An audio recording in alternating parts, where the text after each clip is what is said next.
everyone, I'm back today with a video about work-life balance. How can you achieve a good work-life balance? So this is a question that I get asked a lot, and I thought it would be useful for you guys if I was to do a short video detailing a few ways as to how you can achieve a good work-life balance.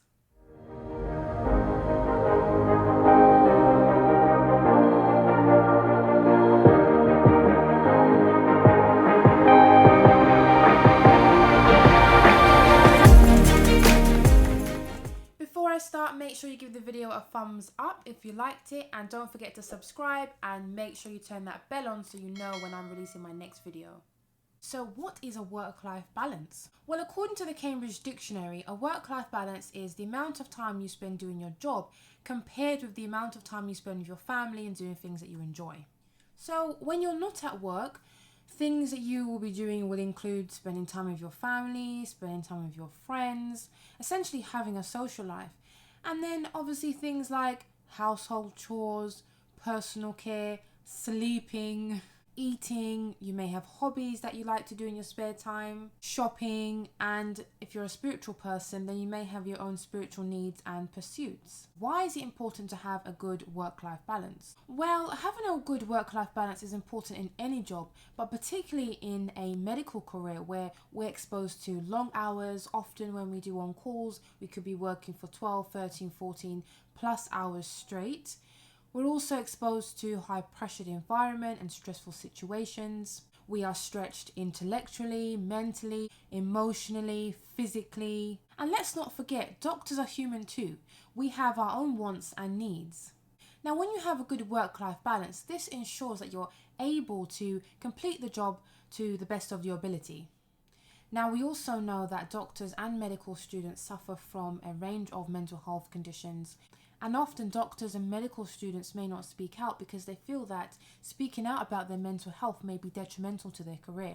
I have put some links to further information about mental health among doctors and medical students in the description box below, but very briefly, we know that doctors and medical students report levels of depression, anxiety, and even cases of suicide. And ultimately, if doctors don't have a good work-life balance, then we know that we're going to have issues retaining and recruiting our doctors. So if we look at general practitioners, because I'm a GP, GPs have reported that the reason why they may consider or have left the profession is due to a number of reasons. Reasons pertaining to issues with funding and patient care, increasing workload and government targets, misrepresentation by the media, lack of support, and conflict and bullying in the workplace.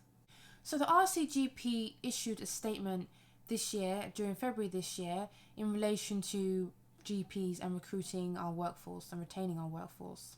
So they said, GP numbers are continuing to move in the wrong direction, with the number of fully qualified full-time equivalent GPs falling by 277 in a year. They went on to say that there are more GPs in training than ever before, but we are still only making a slight headway in terms of the 6,000 target pledged during the general election. And trainees, while they're qualified, are in training and they're there to learn. So we should be cautious about relying on them for service delivery. We also know that, like myself, when doctors complete their foundation training, they don't go on straight away to commit to a specialty training program.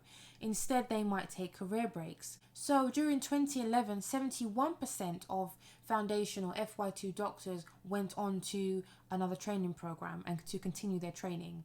However, during 2019, this dropped significantly to 34.9%. We do know, however, that the majority of doctors who do decide to take a FY3 or FY4 do go on to a training program, and that's usually within 3 years. Now, among the reasons for taking a career break or FY3 is health and well-being. Other reasons were the training environment and how rigid the assessments were during training. Again, even more reasons, some of the reasons I can relate to: understaffed service, lack of consistent teamwork, a reduced investment in training, inflexibility with our schedules, and changes to junior doctor salaries. Yet more reasons, which I have written about in an article I wrote for GP Online, something I experienced myself was lack of parking, lack of parking permits, and even when you were to get a parking permit, it would be very expensive. You may not get your contract or rota before starting work, therefore you're not able to plan your life, and sometimes there isn't a proper rest area or well-maintained doctor's mess.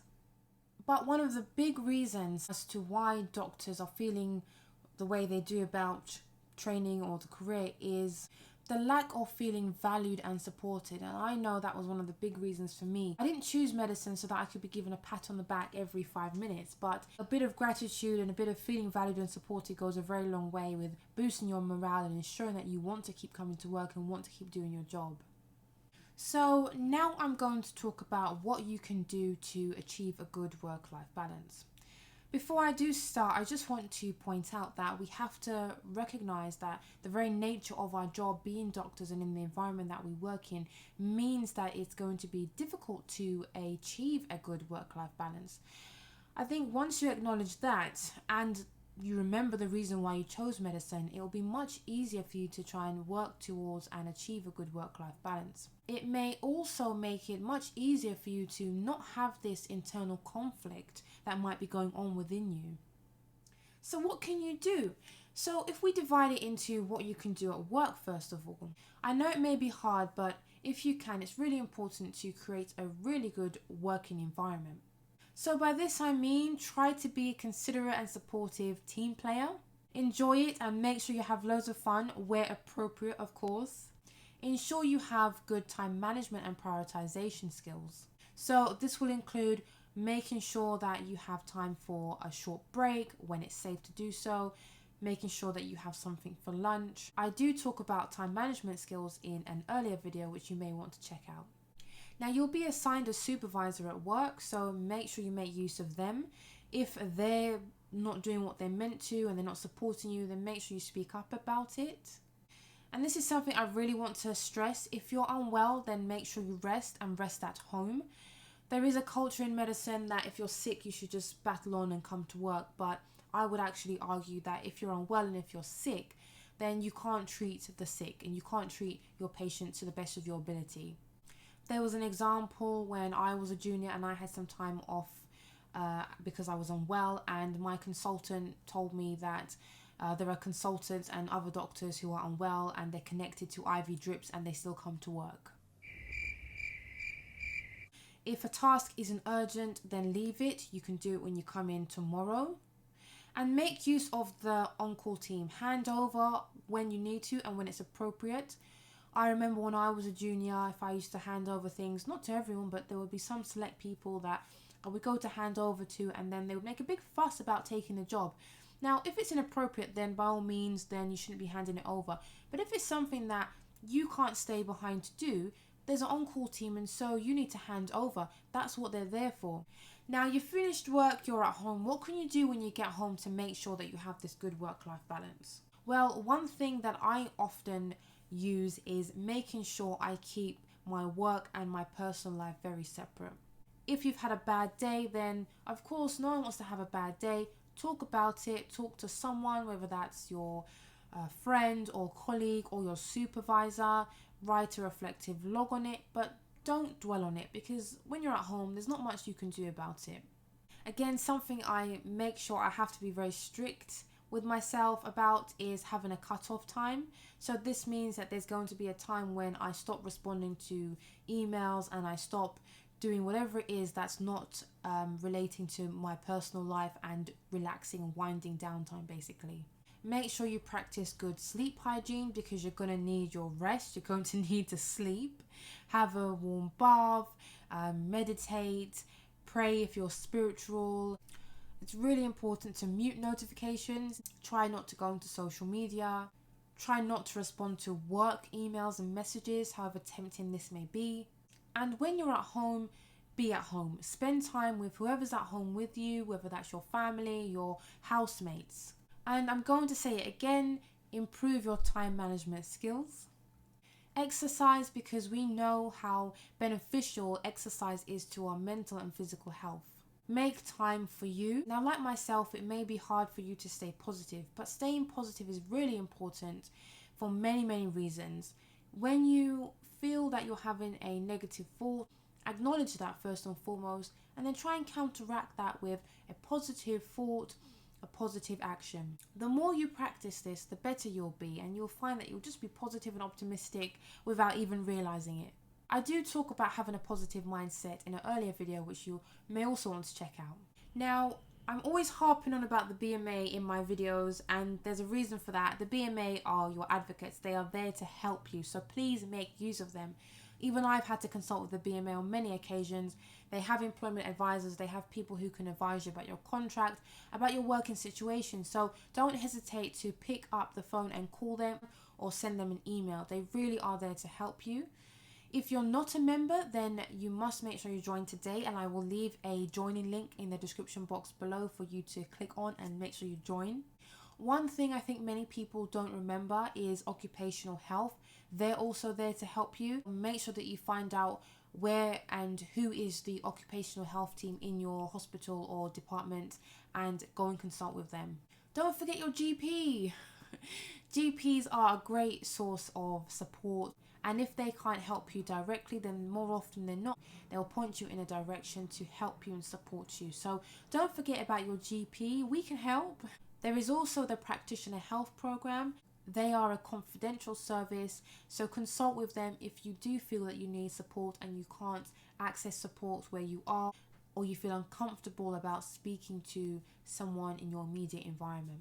Now, fortunately for me, I've completed my training. I've done all the hard graft. Well, I say done all the hard graft. It's not easy either being a GP. But when I was applying to the GP training program, I obviously had the option to work part-time, but I didn't want my training to be extended over 5 years, so I just buckled down and did the full-time training. But if that's not for you, then consider less than full-time training, and then that way you may be able to achieve a better work-life balance. There are also time out of training programs which you should look into, and I will leave a link in the description box below for you. And of course, a career in general practice enables you to have a really good work-life balance, so why don't you consider it? I've done loads of videos on general practice, so why don't you check some of them out? And I'm always interested to hear what you thought about them in the comment section below. So to wrap up, just remember a few key things. Having a work-life balance is achievable. Please, please, please look after yourself, because if you don't look after yourself, how are you going to look after your patients? It's about creating your own work-life balance. I really hope that's been of use to you. I hope that you can take even 1 or 2 things away from what I've said today. Work-life balance is achievable. It's just about trial and error really, and you will get there. If you like the video, then make sure you give it a thumbs up and subscribe if you haven't subscribed already.